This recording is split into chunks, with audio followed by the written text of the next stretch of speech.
Today I'll talk about clinical laboratory accreditation. First of all, I will introduce the concept of accreditation. Then I'll talk about accreditation cooperation and accreditation bodies.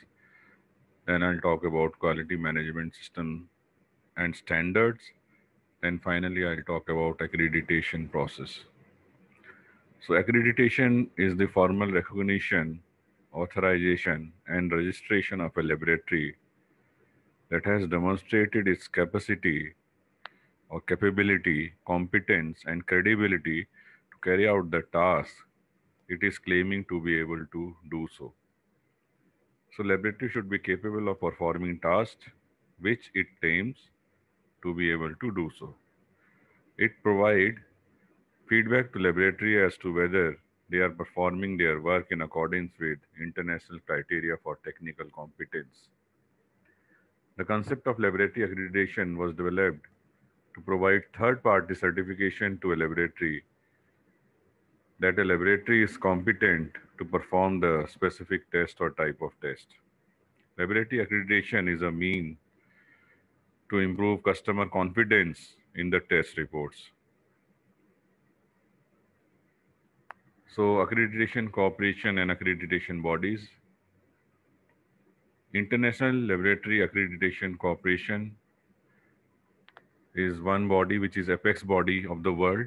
In order for accreditation bodies to recognize each other's accreditation, the International Laboratory Accreditation Corporation or ILAC worked to establish methods of evaluating accreditation bodies against ISO standard, specifically Guide 58, which became ISO IEC 17011.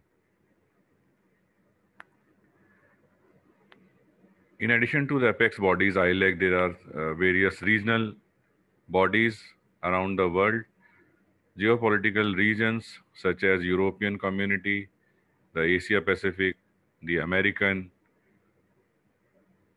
They are established regional cooperation to manage work needed for such mutual recognition.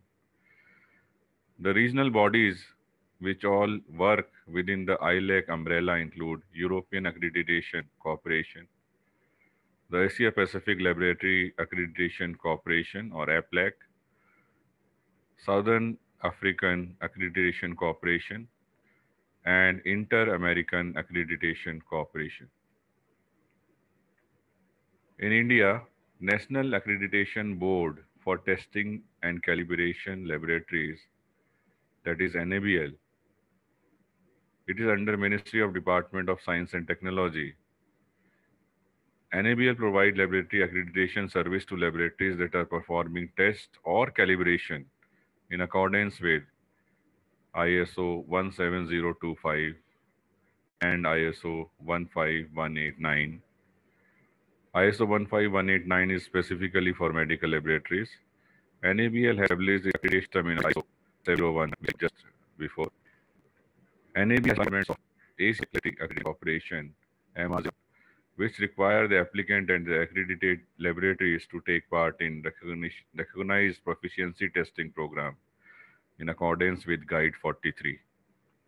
The applicant laboratory has to satisfactorily participate in at least one proficiency testing program, while the accredited laboratories are expected to cover the major scope of accreditation in a cycle time of 4 years. Towards this objective, NABL has been conducting proficiency testing with the help of selected accredited laboratories as nodal laboratories. The performance remain confidential between NABL and each participating laboratories. I mean, performance in proficiency testing program, and the program uses laboratory code numbers. Annual surveillance are carried out to ensure that the accredited laboratories are continuing to comply the accreditation criteria. So as I told you, NABL satisfy the requirement of Asia Pacific Laboratory Accreditation Corporation. NABL had undergone the first peer review evaluation by four-member team of APLAC in July 2000, and then every 4 years the evaluation is being done. So NABL was initially established with the objective to provide accreditation to testing and calibrating laboratories. Later on, NABL extended its services to clinical laboratories in India. So what is the objective of NABL? NABL provides third-party assessment of quality and technical competence. NABL established links with international bodies, the regional body, Asia Pacific, and the apex body, International Laboratory Accreditation Corporation.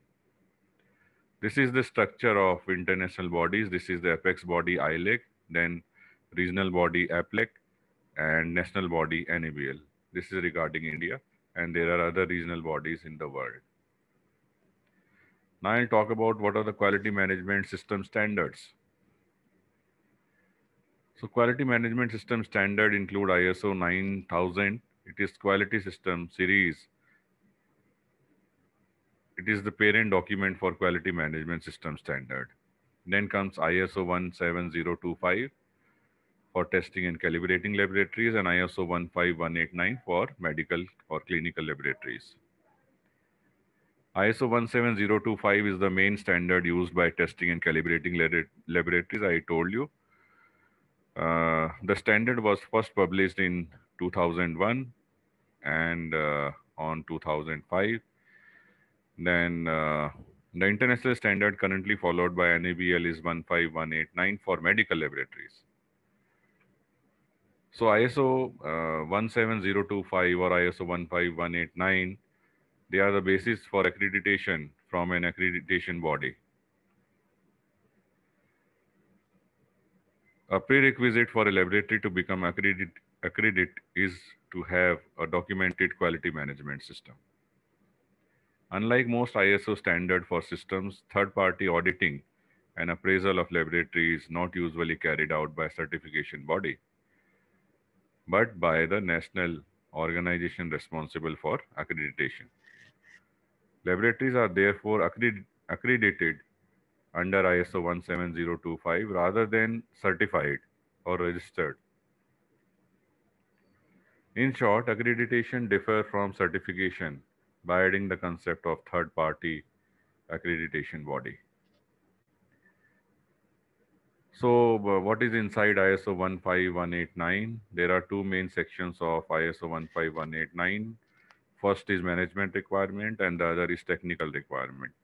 Management requirements are primarily related to operation and effectiveness of the quality management system within the laboratory. Technical requirement address the competence of staff, methodology, and test calibration and equipments. This include environment. So these are the management requirement and these are the technical requirement as I have copied. And this I have reproduced. The management requirement include organization and management, quality management system, document control. I have a separate video lecture on document control, review of contracts, examination by referral laboratories, external service and supplies, advisory services, resolution of complaints, identification and control of non-conformities, corrective actions, preventive actions, continual improvement, quality and technical records, internal audits, management review. The medical laboratory or the organization of which the laboratory is part shall be legally identified. This is the very first requirement, my very first management requirement, that the laboratory should be a legally identifiable entity. The responsibilities of personnel in the laboratory should be properly defined. And there should be no financial or political considerations that may influence testing. Laboratory management shall have responsibility for the design, implementation, maintenance, and improvement of quality management system. And laboratory management shall ensure that appropriate communication process are established. These are the technical requirement. The first subsection is on laboratory personnel, then accommodation and environmental conditions. These are very important. Then laboratory equipment, pre-examination procedures, examination procedures, assuring quality of examination procedures, post-examination procedures, and reporting of results. So this was all about the standards. Now I'll talk about accreditation process. This is with reference to accreditation of a clinical laboratory in India. So laboratory can identify the scope of various sections in the laboratory medicine and go in for their accreditation as per the international standard, which is ISO 15189, and comply with all requirements stated in our national body, that is NABL document 112. So laboratory may not include all the tests under the scope of laboratory accreditation. It may identify the scope of laboratory accreditation. Laboratory going for accreditation need to establish the laboratory management committee with representative from the management and all sections of laboratory medicine going in for accreditation for their test. The committee is required to have designated laboratory director, quality manager, and technical manager apart from safety officer. So these are the key officials in the committee. NABL classify laboratories into small, medium, and large depending on the number of patients. NABL stress that all major equipment is required to have their annual maintenance through an approved agency, and all measuring equipment need to be calibrated in NABL accredited calibration laboratories. For all tests, measurement of uncertainty is to be calculated with the use of third-party human metrics compatible control. So we need the measurement of uncertainty for each analyte, which come under the scope of accreditation. All technical staff with adequate qualification is required to have training in the area of their technical operation to demonstrate their competence. The environmental conditions must be conducive to the test performed, and the waste disposal, especially the biomedical waste disposal, should be as per local regulatory agencies. Laboratories are expected to have their internal auditing as per guidelines provided in the standard referred. The laboratory, as a part of accreditation, need to have tests that are validated by both internal quality control and external quality assurance schemes. In cases for those analytes where external quality assurance schemes are not available, internal laboratory comparison may be considered, and that is known as inter-laboratory quality assessment. Laboratory policy in their quality system manual must have the system procedures for its implementation through second level document known as the quality system procedure. So this was about the policy document, and this is about the procedure document. About quality assurance, all those planned and systemic actions necessary to provide adequate confidence that a product or service will satisfy given requirement for quality is quality assurance. A quality assurance program includes internal quality control, external quality assurance, and standardization. Now I'll talk about how to apply for accreditation to NABL in case of a clinical laboratory in India. First, we need to contact NABL Secretariat with a request for procuring relevant NABL documents. Then a clinical laboratory should get fully acquainted with all relevant documents and understand the assessment procedure and methodology for making an application. Train a person on quality management system and internal audit. There is 4-day residential training course conducted by NABL in India. Prepare quality manual as per ISO 15189 document. Prepare standard operating procedures for each investigation carried out in the laboratory. Ensure effective environmental conditions. Ensure calibration of instruments and equipments. Impart training on the key element of documentation, such as document format, authorization of document, issue and withdrawal of document procedures, document review and change. Ascertain the status of existing quality system and technical competence with regard to NABL standard and address the question, is the system documented and effective or does it need modification? Quality manual is a policy document. Ensure that these documents are well prepared.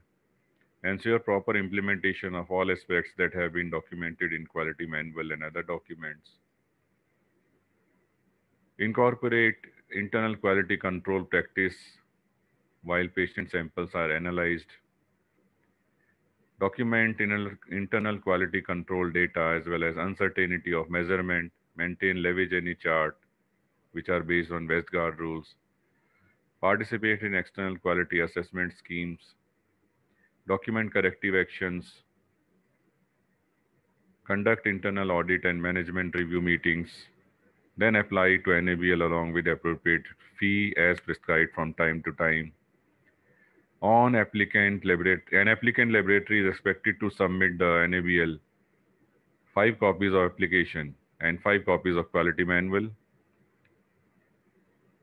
Quality manual is then forwarded by NABL to a lead assessor to judge the adequacy of quality manual as to whether it is in compliance with ISO 15189. Thereafter, the lead assessor will conduct a pre-assessment of the laboratory for 1 day, and based on pre-assessment report, the laboratory may have to take certain corrective actions. Finally, when the laboratory is ready, the lead assessor and a team of technical assessors will conduct the final assessment. The accreditation process involves a thorough assessment of all the elements of laboratory that contribute to the production of accurate and reliable test data. And these parameters include staffing, training, supervision, quality control, equipment, recording and reporting of results, and environment. The laboratory takes certain corrective actions after final assessment, and after satisfactory corrective actions are taken by the laboratory, the accreditation committee will examine the report and if satisfied, recommend accreditation. Accreditation is usually valid for 3 years, and in between, NABL conduct annual surveillance of the accredited laboratories. So this was all about the laboratory accreditation. Thank you very much.